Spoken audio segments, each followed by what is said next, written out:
That's right. I'll just bring Dr. Shola now. Hello, Shola. How are you doing? I'm Great good. to see Hey, Owen. Good morning. It's good it's afternoon. It's afternoon, but it feels you're fresh. We're all fresh. So let's just pretend it's the morning. Okay. Raring to go. Now, Shola, you're one of my favorite people, so it's really great to have you on. We last had you on about a year and a half ago, and I think that was we were talking about Meghan Markle, as you'd expect. Now, I just want to put on, this is something I find astonishing. By the way, for those who don't know, Shola does brilliant books, commentary, brilliant commentator, just all round, many hats. Do look her up as ever. I would just put this clip from a documentary, which is from the Me You Can't See, which I didn't know about at the time, and I shared on social media, and people were like, "You should have seen this in the first place." But let's just put on a little clip. That was the start of a learning journey for me. I became aware that I'd been living in a bubble within this family, within this institution, and I was sort of almost trapped in a thought process or a mindset. Within the first 8 days of our relationship being made public was when it said Harry's girl almost straight out of Compton, and that her exotic DNA will be thickening the royal blood. We would get followed, photographed, chased, harassed. The clicking of cameras and the flashes of cameras makes my blood boil. It makes me angry. It takes me back to what happened to my mum and what I experienced when I was a kid. That's enough. But it went to a whole new depth with not just traditional media, but also social media platforms as well. I felt completely helpless. I thought my family would help, but every single ask, request, warning, whatever it is, just got met with total silence or total neglect. Pretty damning stuff, I have to say. I'm really shocked I didn't see that the first time. I mean, just as an example, before this, just an example of the coverage people might or might not be aware. So this is an example of Kate Middleton, Daily Mail, pregnant Kate tenderly cradles her baby bump while wrapping up her royal duties. Oh, it's all very cutesy. Same thing with Meghan, but different angle. Why can't Meghan Markle keep her hands off her bump? Experts tackle the questions. So that's got the nation talking. Is it pride, vanity, acting? And then let's just look in terms of social media, which Prince Harry was referring to there. Here's one viral tweet. The smirk. She couldn't care less. Even holding hands again, walking out, no class, even now disrespecting Queen Elizabeth, traditions and protocol. I mean, that's just, mate, it's just deranged. It's just unhinged stuff. Okay. Tell us just what in terms of the last few days with Meghan Markle and social media and all the rest of it, just give us a kind of your general sense of what's been happening. It's just been pure madness. It's insanity intensified. Okay, so first of all, I want us to be able to put this in the right context. Before the Queen died, about 2 or so weeks before the Queen died, the entire world, it seemed like the entire Western world, let's give it that way, from Britain to the US to Australia and the like, it was all about Meghan Markle, right? Because of her Archetypes podcast and the interview that she gave. Back to back. It was coverage after coverage, negative coverage after coverage, right? And of course, social media went afire with it. And then the Queen passed away. Harry and Meghan happened to be in the UK. Before they came into the UK, of course, the conversations was around them. Are they going to see the Queen? They come to the UK, then the Queen passes, and look at the depth of the conversations around them. It's almost as though it's not even almost as though we know that there's nothing Meghan Markle will do that will satisfy these people. So the examples you gave around, cradling the bump. It's so ridiculous. Many women do that. I did that with my 3 babies. Either you want to connect with the baby, or maybe you need to just quickly scratch an itch because your belly's stretching, whatever it is. But for her to be continually faced with this abuse, and then look at that comments around Harry and Meghan holding hands. Oh my God, that must be cardinal sin, right? And then them calling her facial expression a smirk. Okay, let me tell you what a smirk looks like. Priti Deepotidem Patel has a permanent smirk. That is what a smirk looks like, not Meghan Markle.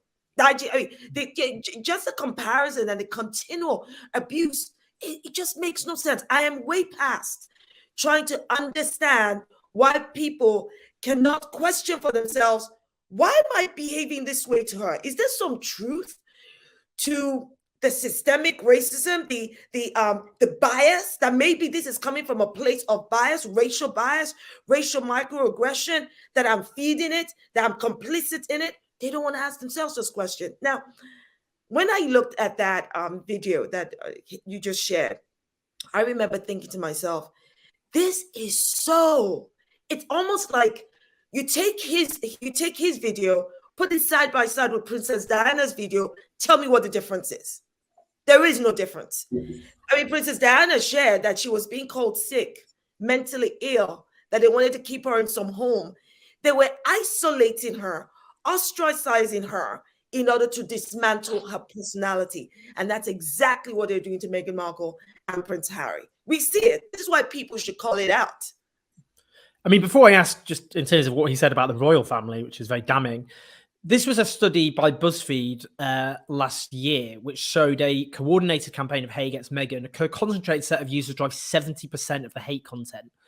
So apparently it was only a few dozen. So 70% is just responsible for, a few dozen. I think it was about 83 accounts responsible for 70%.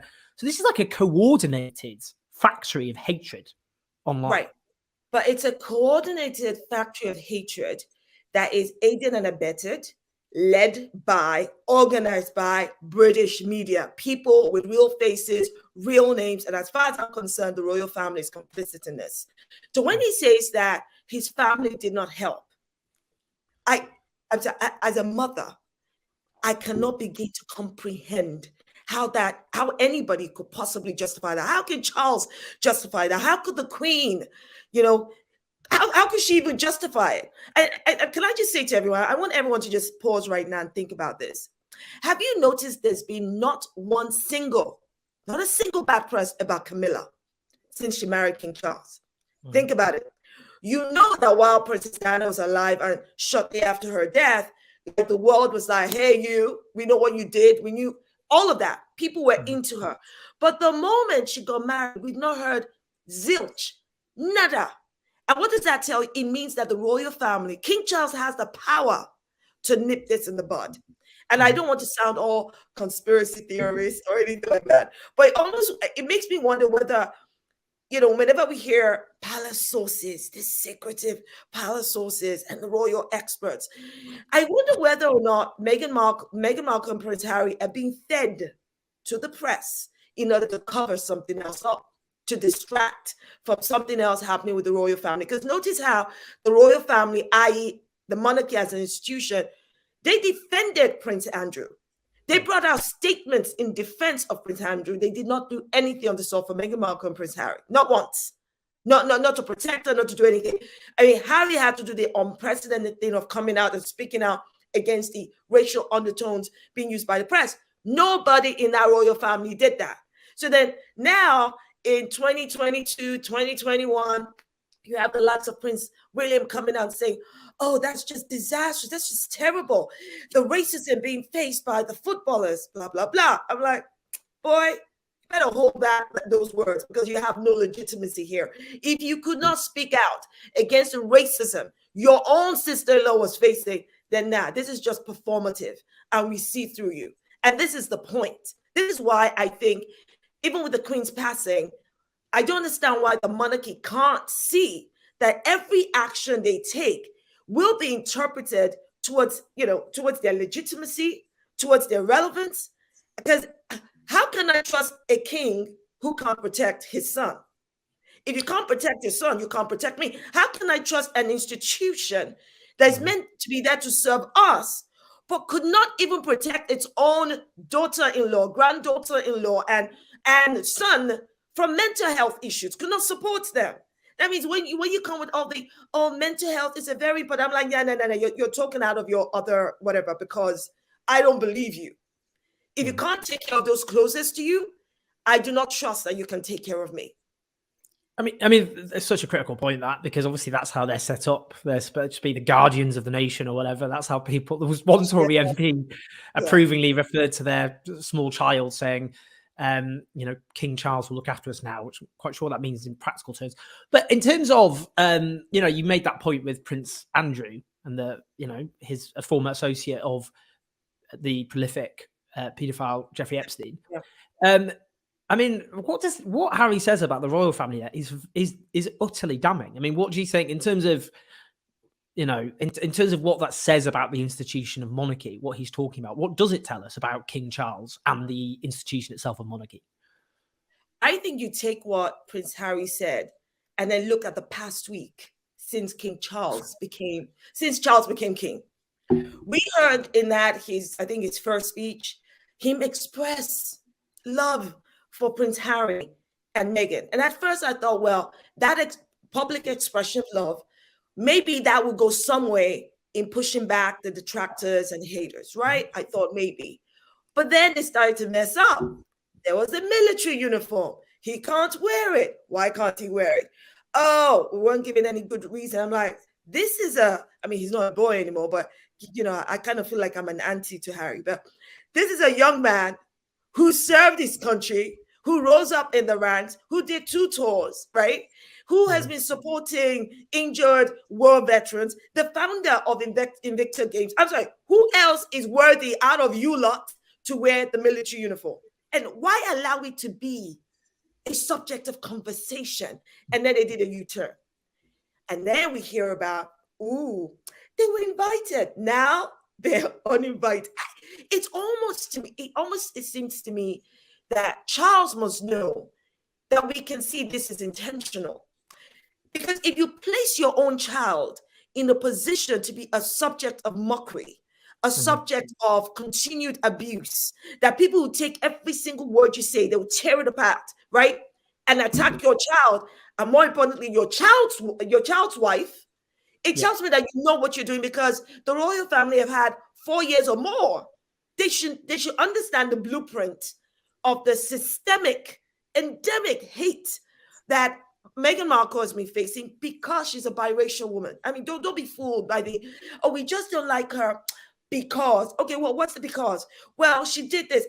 Who said she did it? Were you there? Because she said it. Okay, who said she said this? Were you there? And the so-called sources can't even come up and say, I'm the one that said this. And those are the palace sources. And the royal experts, all they do is speculate. These are people, don't let me start naming names because I'll be happy to, but don't let me start naming names. Let me focus, right? These so-called royal experts, the queen would not be able to pick them out of a crowd of peasants. Yet they have the utter caucasity to open their mouths and say, well, the queen would be most displeased. The queen doesn't know you. I mean, you're not royalty. You were never part of the royal family, but you're so wanting to be close and, in proximity to everything, the symbol of the monarchy, that you're creating protocols where they don't exist. I mean, what kind of unhinged human being gets upset that a husband and wife are holding hands at a time of mourning? People who clearly have nothing better in their lives to do. Just lastly, because I know because I know your kids for start need to use the internet, which we've banned them from doing, so we can talk to you. Just lastly, there's an interesting piece, I say interesting, in the Sunday Times. Was the Queen the ultimate feminist? Her children took her name. She changed succession laws, and for all her studied inscrutability, Elizabeth II had a power beyond words as the monarch. The Queen is a feminist icon. Are you kidding me? Okay, let's just break this down right now. I read that and I'm laughing my head off. So first of all, she's not feminist icon to me, okay? Let me help people break this down. She got the role by inheriting it. That's it. It's inheritance, right? And I do not see any young child, any young girl in this country that will look up to the Queen and go, oh, that would be me one day. One day I'll be Queen of the United Kingdom. No child can do that. Certainly not a black or brown child. We know that. So I'm sorry, she's icon for who? And yes, she did do something to change the primogeniture laws, right? We know that. So that, girls in the succession lines are not outpaced by their brothers. That's a good thing. But look at when she did it. First of all, she benefited from the hard work that ordinary working class women in this country had fought for in order to be able to. So she benefited from the change in society, the evolution in society. The Queen, in her 70 years as queen, did not publicly, vocally, visibly stand up for gender equality or stand against gender inequality. I mean, there's so many women, thousands upon thousands upon thousands of women that visibly broke down structural barriers so that girls, I was once upon a girl. I know, I'm a woman now, I know. But I was able to look up to them.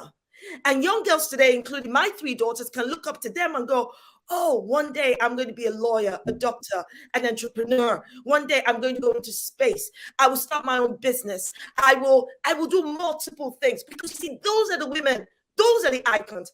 They changed society, not Queen Elizabeth II.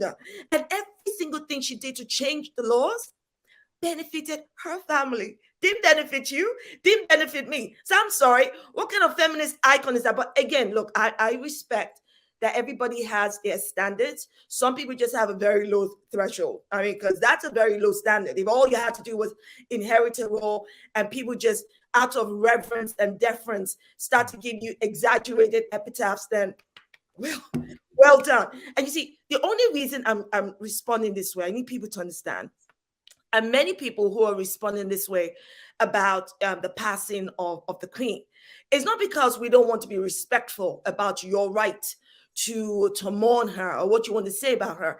It's because you are now being disrespectful to us with your whitewashing and the lies. You know, here I am trying to stay back and they keep reining me back in. I'm like, whoa, hold up. This is Shola now trying to just eat her jollof rice, chill out, be cool, let you people do your thing. And every single time you're bombarding me with wall-to-wall coverage. Oh, she did this. She was Queen Elizabeth the Great. No, she was not. What the hell is the Great? I mean, please, somebody to find out for me.